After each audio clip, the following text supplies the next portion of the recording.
Imagine yourself standing in the heart of the empty quarter, or in the vast depths of the Sahara, where no sound rises above the whistling wind whipping the sand.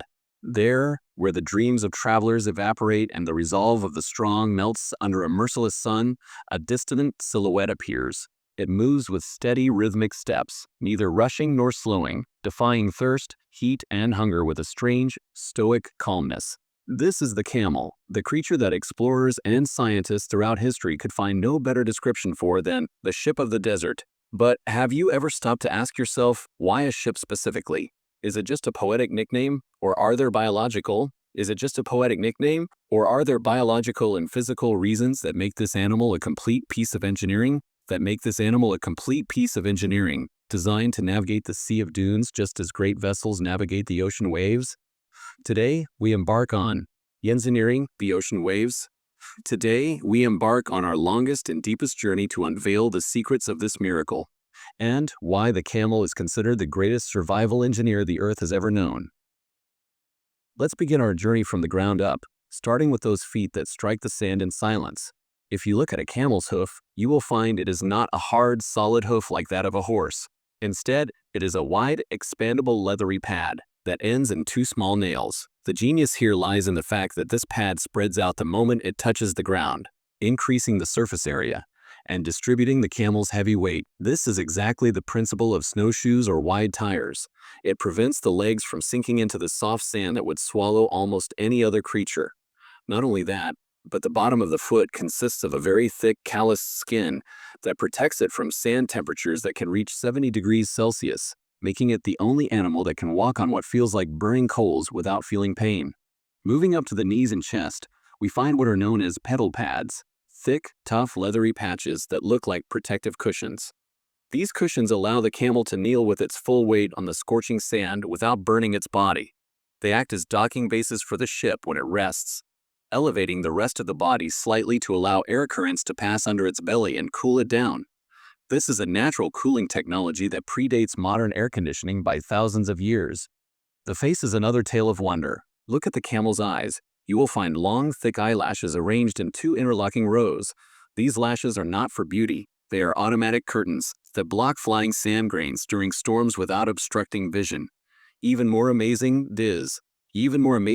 is the presence of a third, transparent eyelid that moves horizontally, wiping and cleaning the eye of dust like a modern car's windshield wipers.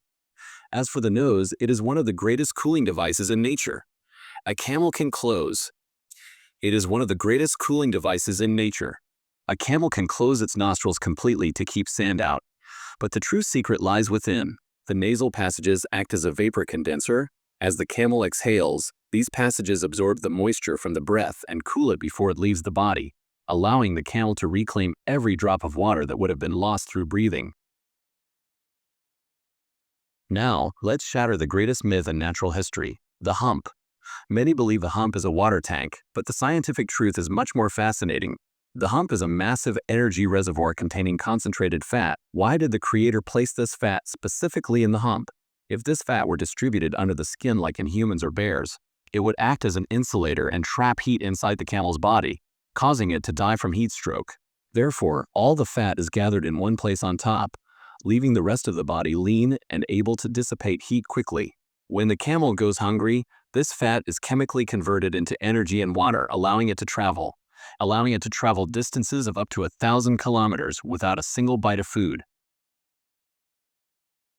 Regarding the issue of thirst, the camel does not store water in pouches. It stores it in its blood and body tissues. A camel's blood is unique. Its red blood cells are oval-shaped rather than circular. This allows them to flow easily through tiny capillaries even when the blood becomes thick due to dehydration. Most remarkably, these cells can expand to 240% of their original size when drinking water, whereas human red blood cells would burst if we drank such massive amounts suddenly. A camel can drink and drinks such massive amounts suddenly.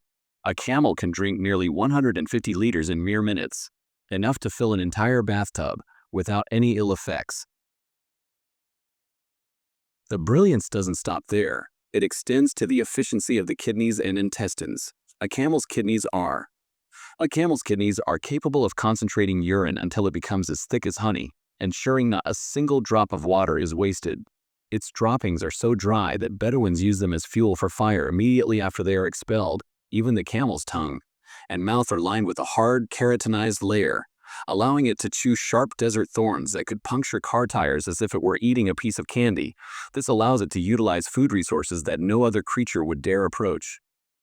The camel is also a master of thermal management. We humans sweat the moment the temperature rises slightly to cool our bodies, which consumes our water rapidly. The camel, however, does, which consumes our water rapidly. The camel, however, does not sweat until its body temperature reaches 41 degrees Celsius. It allows its body temperature reaches 41 degrees Celsius. It allows its body temperature to rise with the sun and fall with the night, a process called thermal fluctuation, saving liters of precious sweat. Historically, without this creature, global trade as we know it would not have existed. The camel is what carved the Silk Road from China to Europe and linked the kingdoms of Africa to the heart of the Arabian Peninsula. The camel carried loads weighing up to 500 kilograms, walking 8 hours a day without complaint. The Arabs did not call it the ship of the desert just for its walking ability, but because it sways in its gait exactly like a ship sways in the open sea.